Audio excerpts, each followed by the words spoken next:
आवडता म्हणून. लोकपालाला ते लोकपाल विधेयकावरून अण्णांच्या टोप्या बाळासाहेबांनी बऱ्याच उडवल्या. त्यांच्या टोप्यांचे हिशोब विचारले, सगळं काही केलं. तर एकूण लोकपाल विधेयक, अण्णांचं आंदोलन, ह्या विषयावरती तुमची भूमिका काय आहे? नाही, मला कसं आहे, अण्णा मला ते अजूनही तिथे आजूबाजूची जी काही चौकडी आहे ना, ते अजून एक गूढच आहे सगळं. मग त्यांना नक्की काय करायचंय, आणि म्हणून जे पहिल्यांदा घडलं जेव्हा दिल्लीला, ते परत घडलं नाही. याचं कारण म्हणजे लोकांना असलेले जे प्रॉब्लेम्स आहेत, लोकांना जे रोज टोचणाऱ्या ज्या गोष्टी आहेत, त्याचा आणि अण्णांच्या आंदोलनाचा काही संबंध नव्हता. सुरुवातीच्या काळात लोकांनाच कळलं नाही काय चाललंय. त्यांना वाटलं आता अण्णा आले, भ्रष्टाचार संपणार. नंतर अण्णांनाच कळले ना काय संपणार, त्याच्यामुळे ते समजेच ना पुढे काय काय होणार. आणि शेवटी एक गोष्ट आपण बघितली पाहिजे की प्रसार माध्यम ही तुम्हाला नाचवणार का तुम्ही नाचवायचं काय, हे तुम्ही ठरवलं पाहिजे. आणि किती अधीन जायचं एखाद्या गोष्टीच्या, हे तुम्हाला कळलं पाहिजे. म्हणजे त्यांची अण्णांची जी नंतरची जी मी फुटेजेस पाहिली, ती जवळपास खैरनारांच्या जवळ जायला लागली होती. ते खैरनार नाही का, ते हाफ चड्डीमध्ये व्यायाम बियाम करतानाचे वगैरे फोटो बिटो यायला लागले.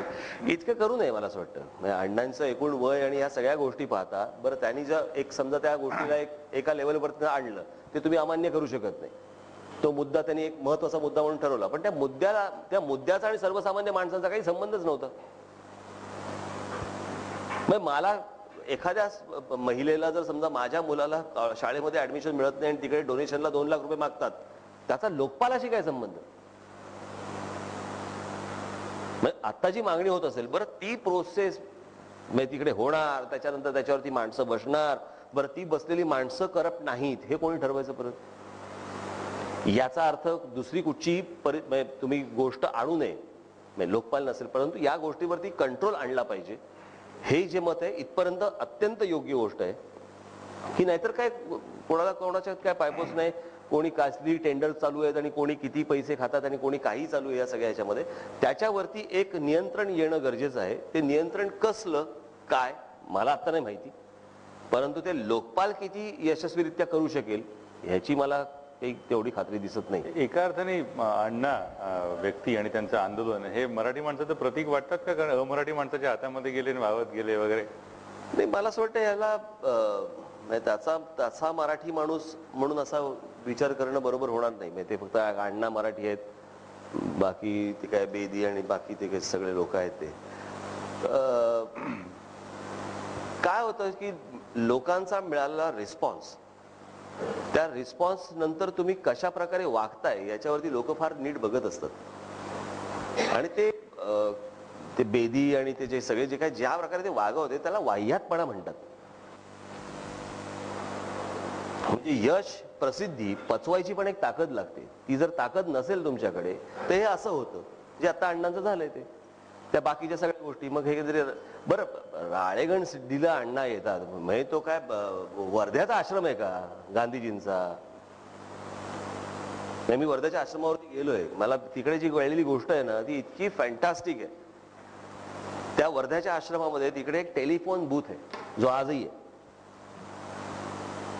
वर्ध्याच्या म्हणजे वर्धा आत्ताच बघा कसं आहे ते, त्यावेळेला वर्धा काय असेल, सगळं जंगल. त्या गांधीजींच्या बेडीच्या बाजूला एक एवढा मोठा चिमटा आहे, चिमटा. तर मी असं बघितलं, म्हटलं हे काय चिमटा कशासाठी? साप आला तर पकडायचा, मारायचा नाही. सोडून द्या तो विषय. प्रश्न असा आहे, तो फोन, त्या फोनचा नंबर आहे 11.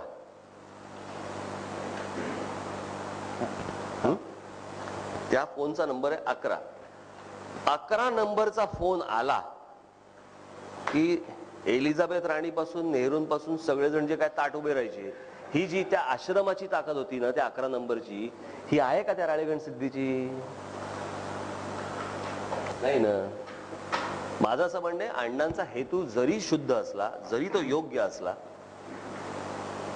जरी त्यांना ह्या सगळ्या गोष्टी ज्याच्यावरती त्यांनी बोट ठेवलंय ती ठेवलेली गोष्ट जरी योग्य असली तरी ती त्यांनी आणत असलेली जी प्रोसेस आहे त्या प्रोसेसने ह्याला निर्णय मिळणार आहे का, किंवा त्याच्यातनं ह्या सगळ्या गोष्टी बाहेर येणार याच्याबद्दल एक शंका आहे. That's it. एक